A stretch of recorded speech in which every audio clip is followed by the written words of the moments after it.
ঢাকা টাঙ্গাইল মহাসড়কে চলন্ত বাসে ফের ডাকাতির ঘটনা ঘটেছে।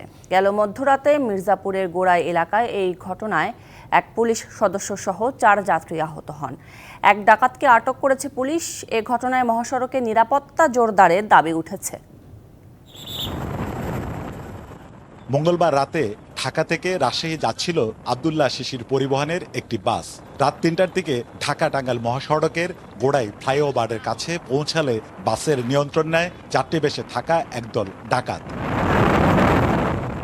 ডাকাতিতে বাধা দিলে মারধর করা হয় বাসের যাত্রী নৌ পুলিশের উপপরিদর্শক সুভাষ চন্দ্রকে। আহত অবস্থায় তিনি ফোন দেন জাতীয় জরুরি সেবা ৯৯৯-এ। এ খবর পেয়ে ধাওয়া দিয়ে বাসটি জব্দ করে পুলিশ। আটক করা হয় এক ডাকাত সদস্যকে। এ ঘটনায় আহত হন আরও 3 যাত্রী।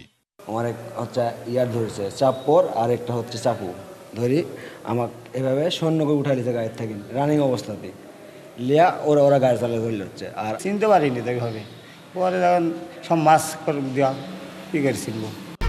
1, 2, 3 ঢাকায় জমি জিতে নিন 100% ক্যাশব্যাক সহ 20 কোটি টাকার পুরস্কার। এ নিয়ে বুধবার সংবাদ সম্মেলনে বিস্তারিত তুলে ধরে পুলিশ। আমাদের টিম এবং হাইওয়ে পুলিশের টিম এবং জেলা পুলিশের টিম যৌথভাবে এই গাড়িটি উদ্ধার এবং একজন ডাকাতকে হাতে নাতে ধরতে সক্ষম হয়।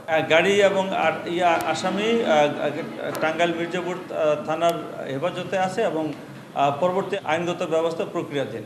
এর আগেও 2022 ও 2023 সালে চলন্ত বাসে ডাকাতি হয় ঢাকা টাঙ্গাইল মহাসড়কে।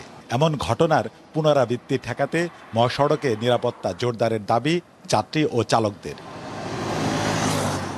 Sohel Talukdar, DBC news, Tangail.